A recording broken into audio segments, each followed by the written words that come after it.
I'm Leonard Riggs, and this is my podcast from my head to your ears, and I am broadcasting from my brand new, cleaned out, official podcast studio. My catio.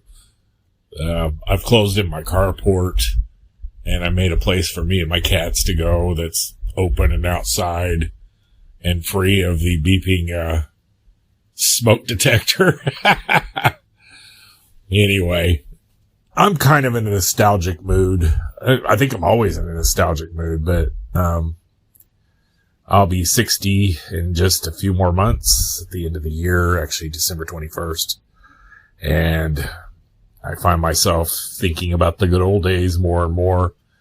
And my dad always had me to share stories with. Well, I don't have children. My cats don't like to listen to my stories, so I do have a podcast though, so I figured I'm going to use it to just share some stories about how I grew up and the good times and some of the bad times and whatever. So this one's going to be all about memories.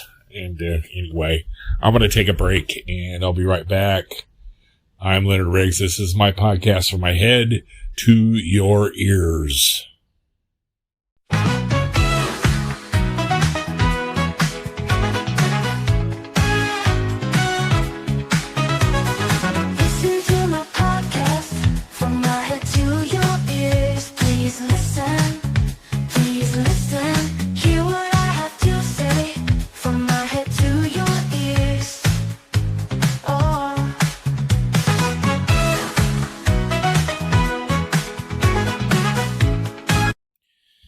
I'm Leonard Riggs, and this is my podcast from my head to your ears. As I said, I'm broadcasting from outside my house today, out with the birds chirping and the sun shining. It's a beautiful spring day here in Southern Illinois, and I've closed in my carport to make a catio, and it's really a nice place to come out and sit and kind of watch.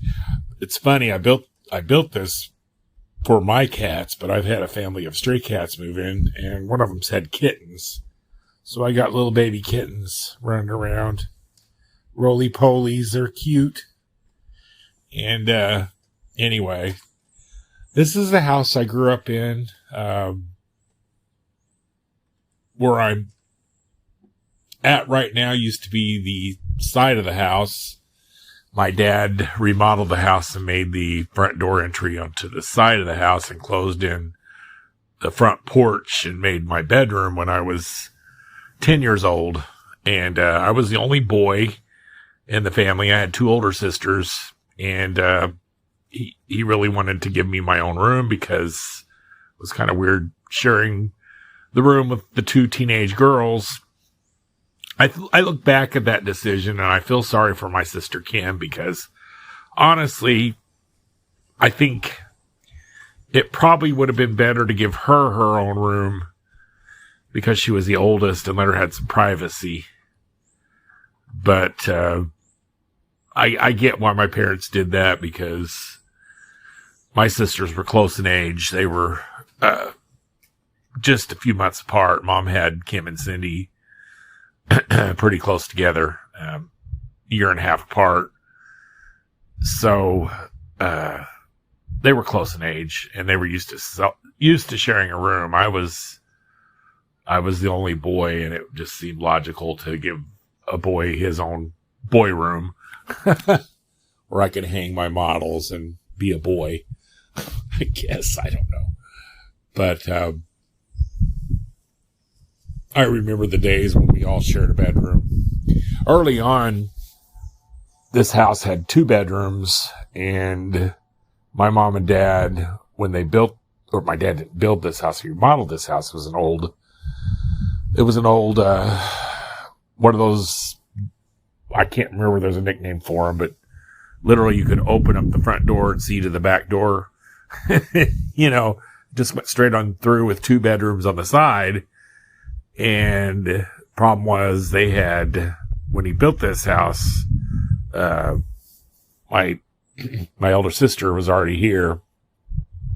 she was mom's daughter from a previous marriage, and he had his daughter from his previous marriage who would occasionally be here. So at that time, it was kind of perfect with 2 bedrooms. The only problem, there was no bathroom here.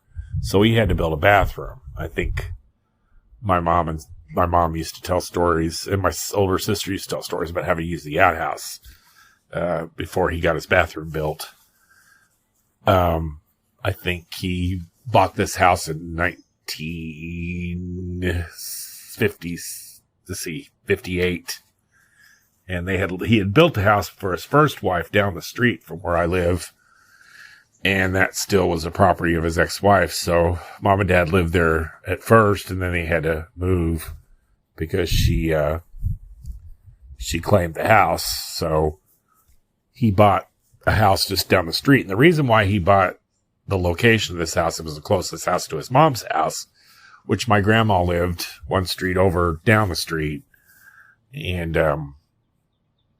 so, this is the closest house he could find that was close to his mom's house.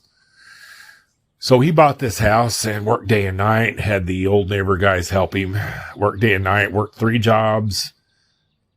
I don't know how he did all this, and remodeled the house on the time off he had to get it ready. My mom became pregnant with my sister Kim, and he still had time to do that too. So he was rushing round the clock to get this house ready. And he pretty much, with having a shell of a house to work with, which he literally built the other house from top to bottom, he remodeled this house and got it to where he wanted it. He meticulously put windows in, and I mean, it was a true, we call it a flipping a house. It's what he did here, and built the bathroom on. And they moved in. I think my mom, I don't know if, I don't know the exact date they moved in. I don't know if my mom already had my sister Kim. She was born in January of 59. So I don't know if they moved in before she had Kim or moved in after that. I don't know. Everybody that I could ask is now gone, which is sad because I don't think my sister Kim knows, because obviously she was a baby. And Kim's oddly enough, the oldest member of my family now. We're down to 3 of us. And, of course, she couldn't possibly know what happened when she was just a tiny baby.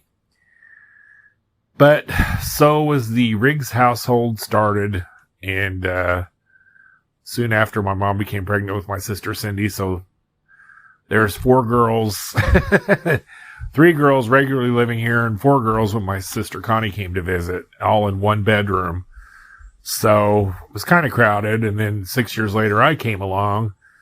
So by that time, Connie was off in Chicago, and over 18. I think she was 18 when I was, no, wait a minute. How old was Connie when I was born? Yeah, she was 18 when I was born. So her visits were not as regular. And my sister Lori was a teenager. She was a young teenager, 14, when I was born. So the 3 girls shared the bedroom, and I was regulated to a baby bed in my parents' room. So it was kind of crowded, but it worked, and that was just life. And I remember my early years. I can remember, I don't remember the baby bed. I have a flash of a memory, but I remember getting a bed in my parents' room. They finally got rid of the baby bed, and I had my own bed in my parents' room, and which worked out because I was often scared of the dark, and I ended up having to go sleep with mom and dad quite regularly. I had a very active imagination, and my sisters lived in the other bedroom, which at that time, the only way my dad could make a bathroom is to build it in a little space at the very northern corner of the house. There's a little L shape there where he built the bathroom, and you had the bathroom door was in the girls' bedroom, the kids' bedroom. And my dad had painted Rudolph the Red-Nosed Reindeer and Donald Duck on the wall. of my sister's bedroom, which I just love Donald Duck. And I love those. I think we have a home movie of that, but we don't really have pictures of it. I really long to get my home movies and to see those movies again, but alas, I don't have a movie projector, and I don't know where the films are. Really, I think they're in storage. Anyway, eventually we, eventually my sister Lori grew up and got married when she was 18 and moved out. So I was moved into the bedroom with my two sisters, and I had the rollaway bed, and I slept by the two pictures of Donald Duck and Rudolph on the wall. I'm thinking I'd have to ask my sisters, was it Rudolph or Bambi? It might have been Bambi that was painted. In my mind, it was Rudolph the Red-Nosed Reindeer, because I was all about Christmas. But I think it was actually Bambi. See, again, I don't have my sisters to ask. My sister Kim might remember. Cindy might remember, actually. But in my mind, it was a little reindeer. That's all I know. Or a little deer. And anyway, loved those things. And oftentimes I didn't sleep in the room with my sisters because I was always having to go sleep with mom and dad because I was always scared. So those years were kind of different. My sisters, Kim and Cindy, being sisters, were often fighting and arguing, and you know how sisters get along. And they loved each other, but they fought all the time. And I was baby brother. And my sister Kim would put me up to some of the meanest things for Cindy. She had this little leopard stuffed animal, and she loved that thing. And when my dad was remodeling the house, I think it was the kitchen he was remodeling. He was putting down new tile. He had a garbage pile. And my sister kept this little leopard in this little corner between a closet and the kitchen, the door. And that was its home. And my sister talked me into throwing that away. And I did. And my sister cried and cried. I felt so horrible about that even back then. Kim was just like that. She wasn't a mean kid. She just mischievous. And anyway, years and years later, I bought my sister a little leopard stuffed animal when I grew up and had a job. And there's that baby kitty. I wish you guys could see these kittens. They're so cute. But anyway, they're frolicking. They're frolicking out here. But I really loved growing up with siblings. My niece was an only child, and she honestly doesn't know what she missed having siblings. And now she has two children of her own, and they love each other. It's a little boy and a little girl. Often they remind me of this would be my sister Cindy's daughter and her grandson, Elijah. They remind me of Cindy and myself a whole lot. They're actually the same age difference as me and Cindy were, 6.5 years. So it's kind of repeats itself. But growing up with sisters are so creative. I mean, boys play football and blah, blah, blah. Girls do seances and they play house, and it's kind of funny. They're very creative, and of course, me being the baby boy, I oftentimes was like a baby doll for them, and they would dress me up and all kinds of stuff. But I was actually the oldest boy on the block. The nearest boy kid here was a baby. And, actually his brother was more my sister's age. He was too old for me to play with. But eventually I became friends with his name's Keith. And, he was my best friend, my first best friend ever. And, we played together all the time, and we had a nice little neighborhood here. When I my earliest memories of here, a little lady named Mrs. Book lived next to us, and she moved, and then a family moved in that became now as a part of my family because my cousin Scott married one of their daughters. They moved next door and became they're a part of my childhood memories, a big part of them, because we had a lot of fun. And it was funny, I grew up with mostly girls because they had two girls. My mom and dad at that time had two girls living at home. Like I said, my older sister had finally moved away in 1971. So the 70s was filled with a bunch of girls playing, riding their bicycles down the street, making up games and telling ghost stories and having seances and teasing their dog. My neighbors had a dog named Pierre, and then my buddy that lived down the street, the kid Keith, his mom and dad they were poodles, and their poodle was named Joe, and they would tease those dogs, and then they'd get up. We both had a playhouse, my neighbors, the Furloughs, and myself, but I remember my sisters being in the Furloughs playhouse on top of their play table, and those dogs just jumping up and trying to attack them, and they were just antagonizing those dogs, something fierce, and screaming, and one would pee their pants, and it was just hilarious.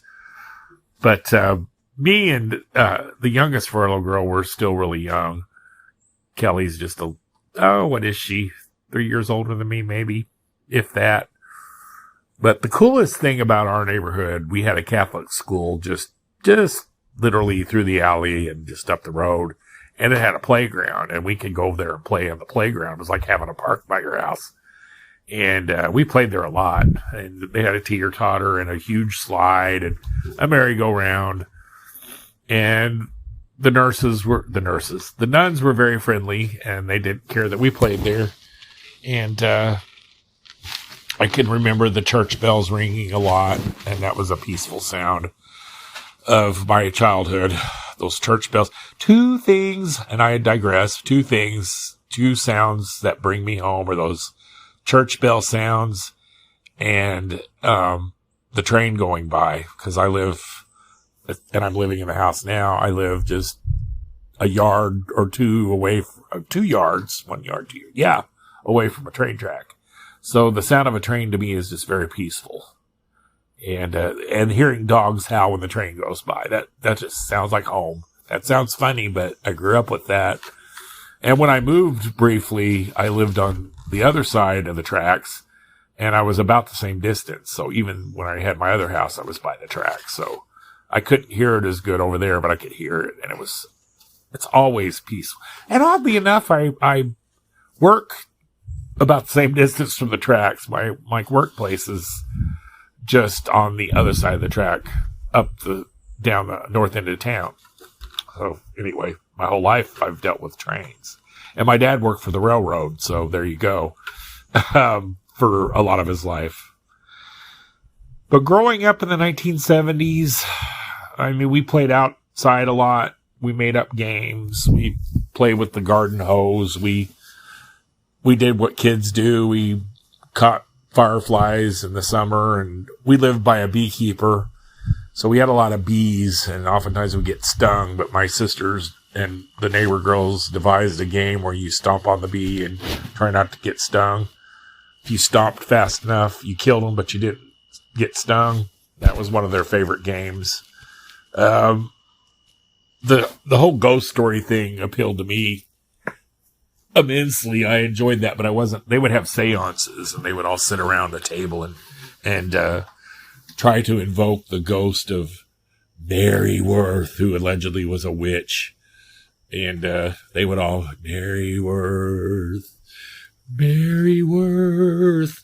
And then one of them would scream, I saw a face. And they'd all run out screaming. They're crazy girls. And it's funny how a lot of my memories was them playing. I wasn't allowed to take part in those things, and neither was Kelly. I remember one of the neighbor girls held a seance in her playhouse, which was the lady that lived behind us, the family. And they scared Kelly, and her dad went over and actually, I think the girl was older than my sister, just a slightly bit. And she powdered her face and put a wig on and came and scared the living daylights out of the girls, including Kelly. And Kelly ran home crying, and her dad, whoo, he went over there and he read that girl the riot act. You do not scare his daughter, his baby daughter. And I remember that very well. But we were a close-knit kind of family almost here. We all played together, and we'd often fight with the neighbors. We'd always make up, and we made some lifelong friends there that we are all still friends. And like I said, we're now family. Lori and Kelly had an aunt. Their aunt was their age, and her name was Patty, and she lived just over from us, but she was always over here playing. And they're all in my home movies. Now, as I got older, I got more. There was some guys that lived down the street, the Cadutuses, and I played with them all the time. And they'd come to my house, we'd play. And then there was a boy named Randy Bybee, and all these guys they'd play in my yard. And I was always I was a little older. Now, Randy's my age, but I was a little older than these guys, and always the leader and always the one to make up the games we played. And I had them convinced that this little abandoned house just across the street from us was haunted, and we were all scared of it. Well, Tony, Keith's older brother, got wind of it, and those boys decided to show us it wasn't haunted, and they ended up breaking the door, and they were having a ride through on the house. They were using it kind of as a bike ramp or whatever, and then we all got in trouble and couldn't play in the house anymore. But I started that nonsense that it was haunted. There was nothing to that house. It was literally a 2-room house, no bathroom, a well in the back. And my dad actually tried to buy it at one point. It was a relative of his house, and they ended up selling it to someone else. And my dad was pretty upset about that because it was I believe it was his aunt's, one of his aunt's houses, like a distant aunt. But my dad, my most favorite memory is my dad's 8mm camera, a Brownie, 8mm color camera. And when he would get film, it was so much fun because I loved showing off when he was filming. I was a shy kid, but you put a camera in front of me and I come to life. I loved the whole idea of film back then. I loved movies at that point, which I think in my last podcast I talked about the limited places to get movies other than local television. But I loved movies even then. And when Dad would get a roll of film to film, it was great. And now that Brownie camera, if you had to go inside, there was inside film and outside film. You had to get inside film, which required a light bar that would about put your eyes out. And that brings me to another memory. If you look at our old pictures where my dad took, he loved cameras too. And he had just about every camera imaginable. And they always recommended on the outside to face the sun. So if you look at the old pictures, we're all like squinting because the sun's in our eyes. And we're all pelled out. I use AI a lot to restore these pictures, and I kind of like, please make these colors natural because we look like dead zombies with our eyes closed in those pictures. I really do think that's where my eye issues. Actually, me and my sister Kim and Lori, all three, we needed glasses. I said that's probably why we were in the sun, facing the sun too much. But those bright lights for the movie film, the Brownie camera, oh my God, they'd leave the dots in your eyes. They were so bright. And like I said, that was where my love of making films came from. And I always wanted my own camera. And my dad had bought me a play camera that actually took film, and he got mad at me for some reason, and he exposed the film and threw the film away. And for the life of me, I think he was mad because I kept having kids over and we were playing with it too much. And we were loud. So when he came home from work, my dad did not like kids screaming and playing in the yard. So he'd get mad or he'd say, let's go to the Dairy Queen. My dad was one of those, you didn't run in and out. You couldn't have friends over when he was here. My mom loved having the kids. We'd play in the backyard when she was home. She'd fill our pool up, all the neighborhood kids would get in it.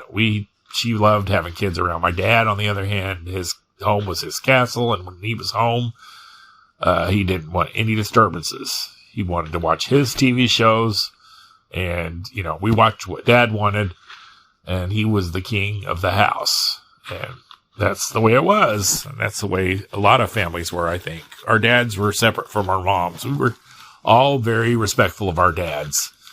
And they did. They worked hard. I think back then women did stay at home and they were housewives. And I don't know of any of my friends' mothers who worked. My mom ended up having to take a job because my dad, I'm trying to remember, my dad worked at he went and became a mechanical draftsman. He had left his coal mining and he worked the railroad and he worked coal mines and he did, I don't know how many jobs, and he had to travel far away for his railroad job. Sometimes they put him Cape Girardeau and what have you.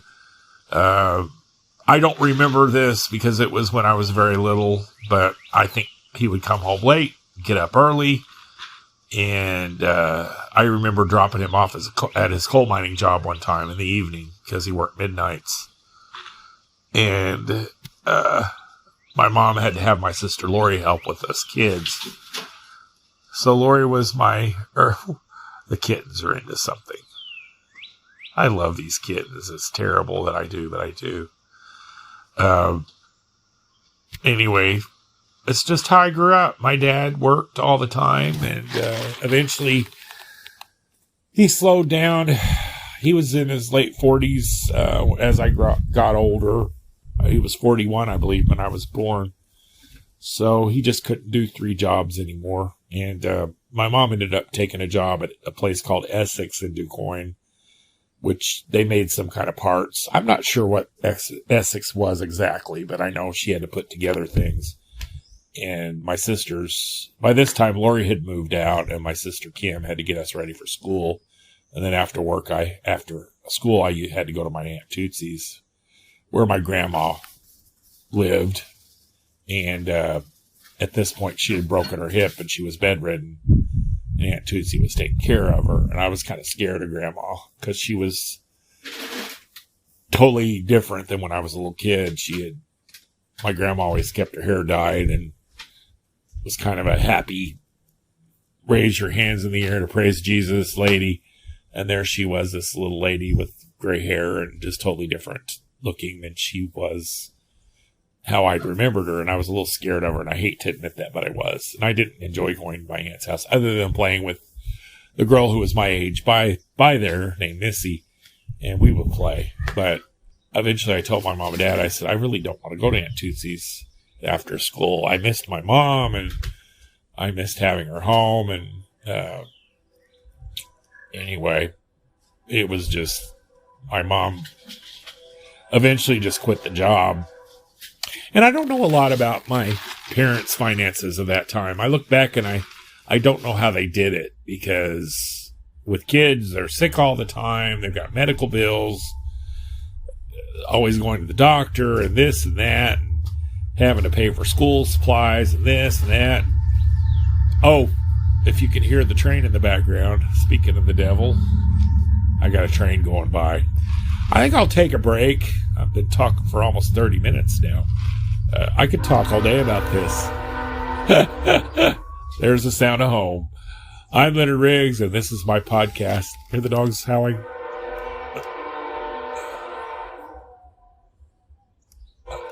I love it. I'll be right back with some more memories. I'm Leonard Riggs. This is my podcast. From my head to your ears.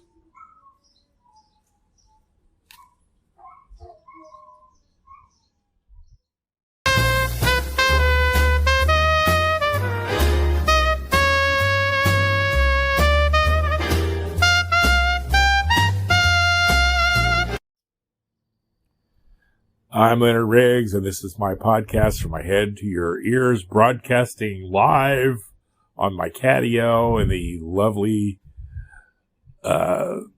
McDonald edition of Christopher, Illinois. And you can still hear the train, which is now in the distance. Maybe you can hear it, I don't know. But I'm sitting out here in this beautiful front yard where my catio is, with the birds chirping and the sun shining, and the kittens are playing, and it's just home. I was talking about memories today, and I was talking about my great childhood that I had. I loved being a kid. I never in my life have felt a sense of security that I had back then. My parents were healthy, and they fought all the time, but it was just my mom and dad. I never worried about them leaving each other. They were a sound unit, and I grew up in a very safe neighborhood with great neighbors and loving neighbors and great kids to play with, and I remember nothing but great memories. I'm sure things weren't always great. I was bored a lot. I remember that as a kid, especially as I got older, especially when my sisters got older.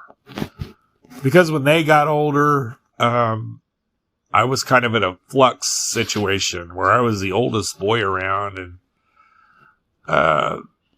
my friend Keith kind of got more on with friends with the neighbors over north of me, and all they did was play football and stuff, and I was not good at football.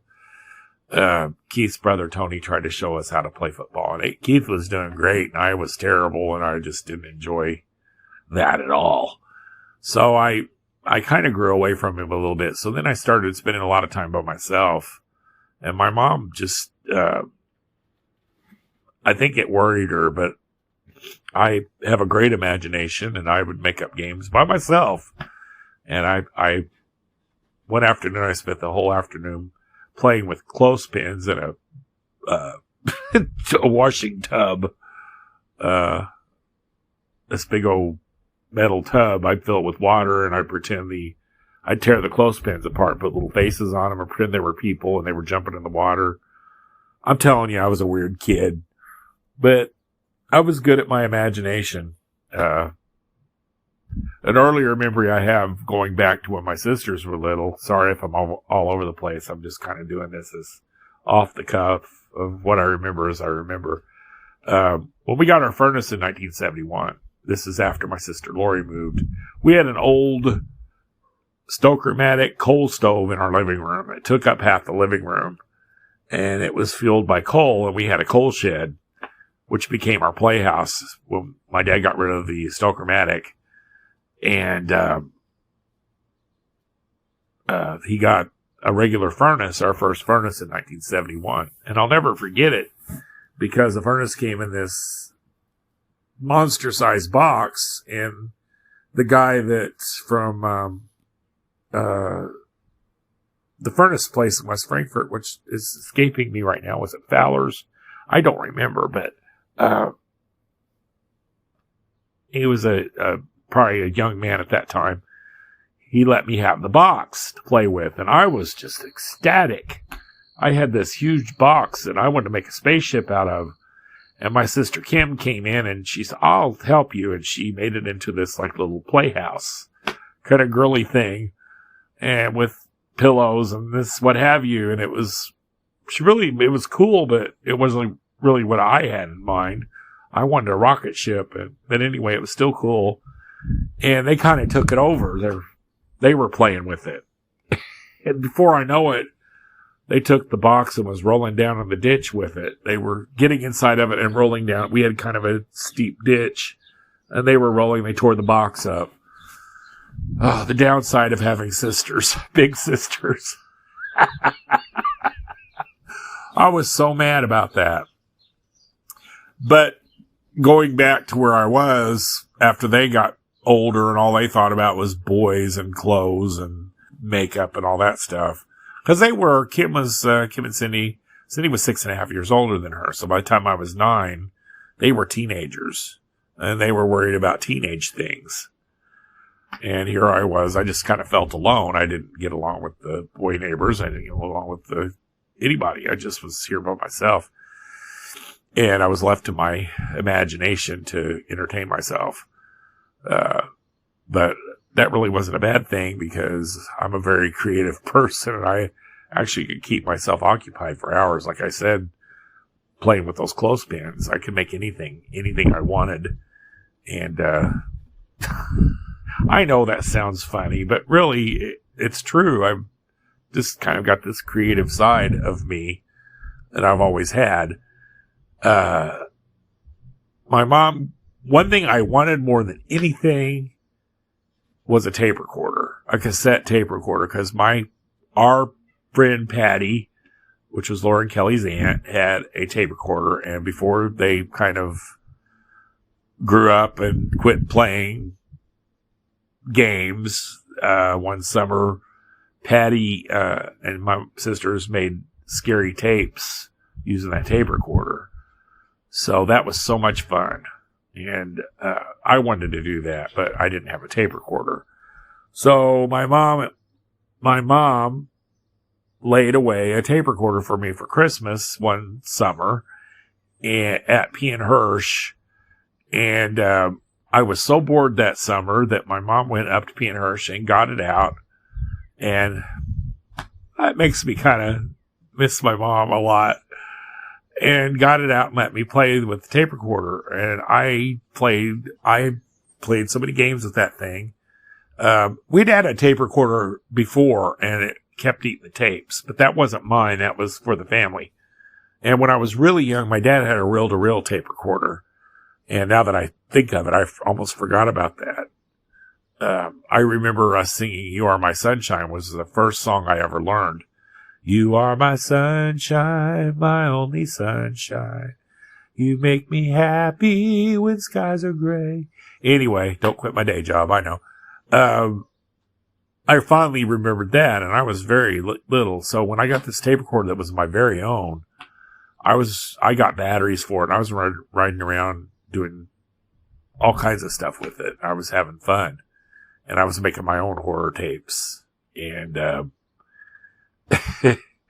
it was great. You know, I was such an outdoor kid then. I'd climb trees and I'd get up too high. My mom had to have to come talk me down from it, but she'd freak out. I'd get in our front tree. I would get way high. And then I'm like, oh crap, I can't get down. But she'd, tell me, she talked me down and I'd get down. I was a handful. My mom, I was such a mystery to her. She was used to having girls. And she just did not understand boys at all.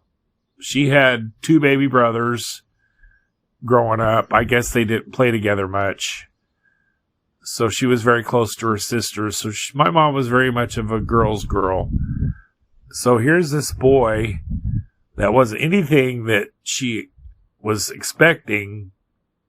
I guess her brothers were into sports and all kinds of stuff. And here I was, this little weird kid that wasn't good at sports. And my uncles were jocks on my mom's side, and my dad and his brothers were jocks. So here I was, this weird little kid that she did not understand. And it worried her. And she tried to feed my creative side by getting me that tape recorder, and which touches me more now than it did then, because I realize how much my mom really loved me. Anyway, I'm about to start crying. I'm a crybaby. But she didn't know what the heck I was doing. And she was glad I had something to do. But like I said, I was an outdoor kid. I'd ride my bikes and I'd ride out to the country and Andes Creek, and I was all over the place. And back then you could do that.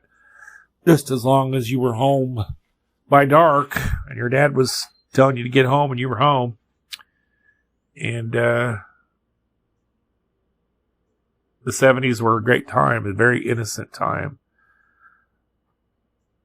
But anyway, sorry, it got me kind of teary-eyed thinking about my mom. Oh, but I enjoyed being a kid. I was good at it. I would often play radio too. I like to play radio. I think in the mid 70s, I listened to the Monkees and the Archies and stuff I heard on Saturday morning, because the Monkees aired on Saturday mornings for us in reruns. And I loved music early on, and I loved gospel music a lot. Me and my sister used to sing gospel songs. And I would sing gospel songs into the tape recorder. But I wasn't like totally into top 40 music other than what my sisters listened to. And I did have some early favorites. Then I remember mostly I made fun of the songs. There was a song called Best of My Love by The Emotions, and Donna Summer's I Feel Love, and The Captain and Tennille, Love Will Keep Us Together. And songs like that I remember early on that were real catchy. And yeah, it was wonderful. Of course, Saturday morning was a big deal when you're a kid, and we had the best Saturday morning cartoons. And you had to wait till Saturday morning to see cartoons, so Saturday was a very special day. You'd get up early. I'd start with the Hair Bear Bunch, which was the first cartoon. I believe it was on CBS. Maybe I'm wrong. And watch the Looney Tunes, Super Friends, Hong Kong Phooey, Scooby-Doo was my absolute favorite, and the Super Friends, which was Superman, Wonder Woman, Batman, so on and so forth. And yeah, and then I've talked about the scary movies we'd stay up on Friday nights to watch, that we'd beg my dad to watch. Mostly it was the Hammer movies, Dracula with Christopher Lee. Christopher Lee was kind of the king of the Hammer movies. He played Dracula, he played Frankenstein, he played the Mummy, and he was a 6'5" or 6'7", very large guy. He played in the Harry Potter movies later, for those of you that might need a reference as to who he is. And yeah. You know, it's funny. I have so many memories that I truly remember that as I'm telling you, I keep thinking of something else. And I'm sorry if this is kind of erratic and I'm pulling things out of different decades. I really had intended to start taking notes when I do podcasts, but I'm literally just recalling things, and some things remind me of other things. So I apologize for the jumping all over the place with the 70s. But as I stated before, the big change in me came in 1976, May of 1976, when we got cable television. And I believe it was SBC Cable, Susquehanna Broadcasting Company. And we got 12 crystal clear channels, as opposed to our 3 or 4 channels that we had to get with the antenna. And all of a sudden, we were getting St. Louis stations. And I think we had a cable station that had a little twirling thing that gave the weather and it had announcements on it. And it would play the local radio station, WEBQ. I believe it was WEBQ, or WQRL now. Anyway, it would play music, and that was my big exposure to radio early on. My parents bought me a Blue Ball AM radio with a keychain on it, and that was my first personal radio, and that's where I started listening to music. And I was getting my own favorites.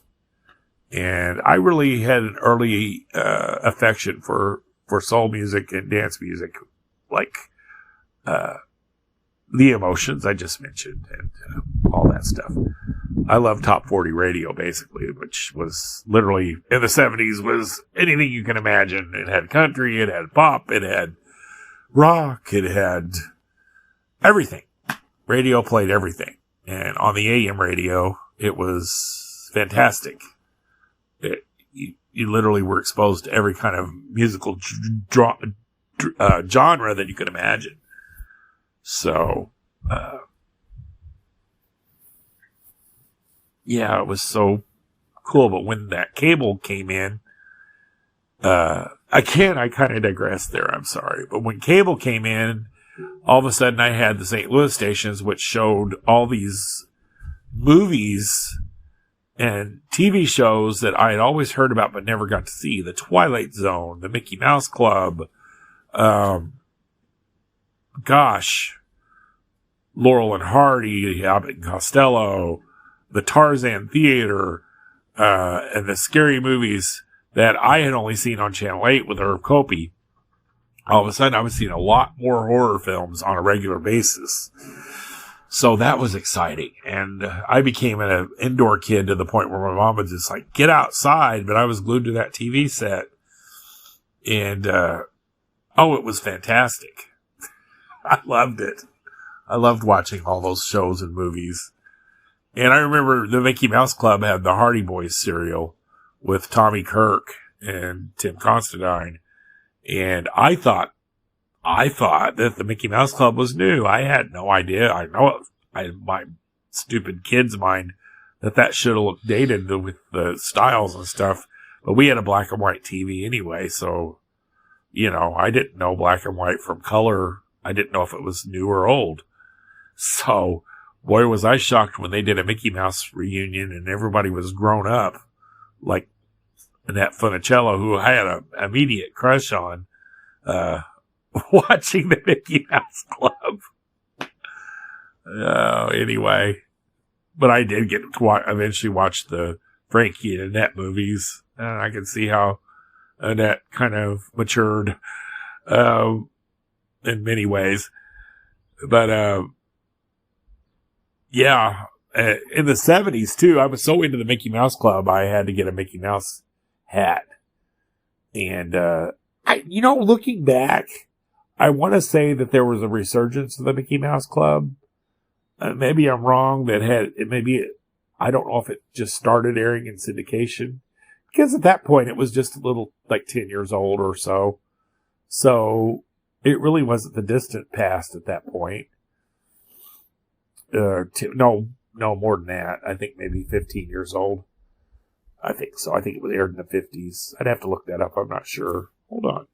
While I'm talking, I'm going to check that. Let's see. But eventually I think it had such a resurgence that they did the new Mickey Mouse Club. That was 1976. And, that is where a couple of girls got famous on The Facts of Life, especially, it was 20 years old. It was 1955 to 59 on ABC.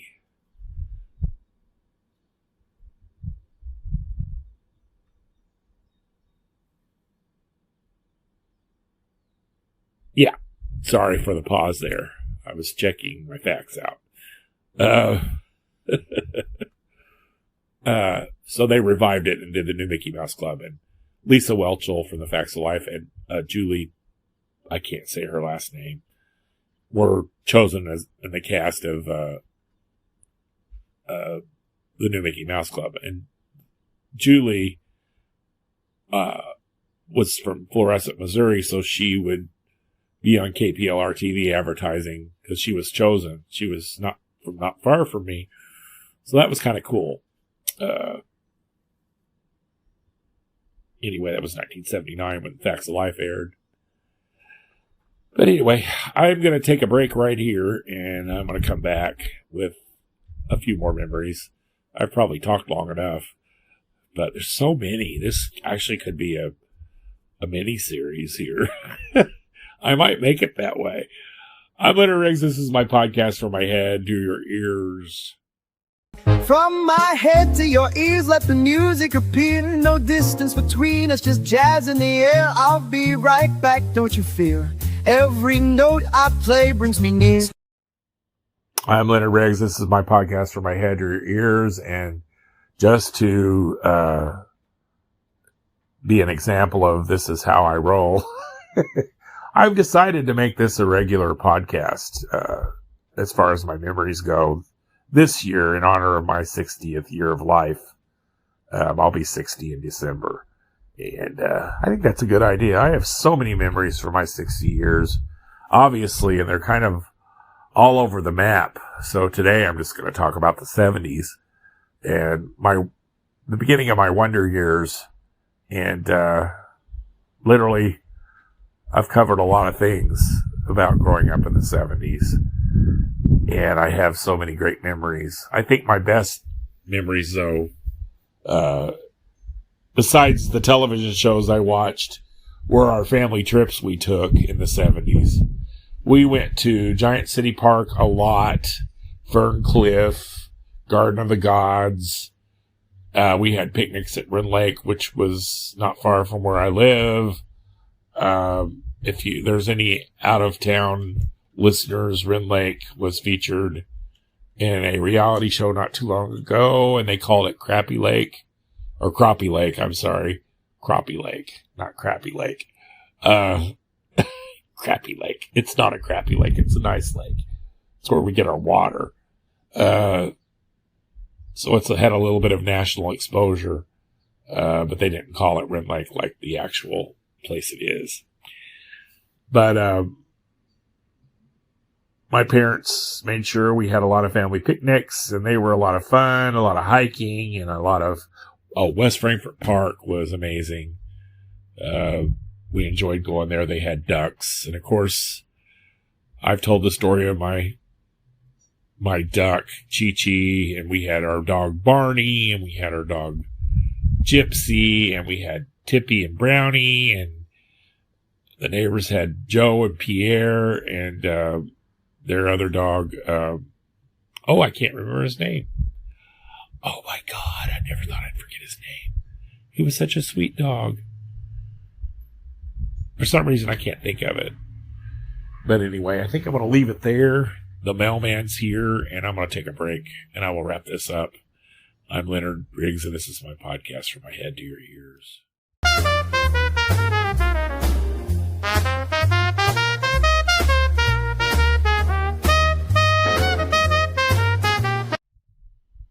I'm Leonard Riggs, and this is my podcast from my head to your ears. And I'm gonna just make a regular series of these podcasts about my memories in my 60 years in the next few podcasts, just to honor the fact that I've been around on this earth 60 years, which blows my mind.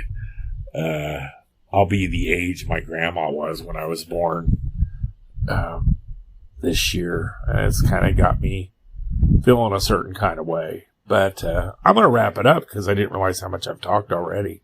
And I've got a lot more memories to share, and I hope this is just a few.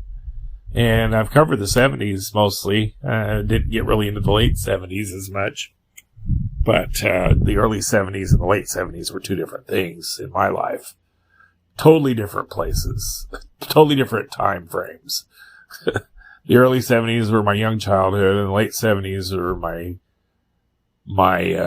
tween years. And they were a lot of fun, too, with other ways of having fun. So I'll wrap this up. Thank you for listening. I can't believe how many episodes I've got in already and how long I've been doing this, and I'm still going strong.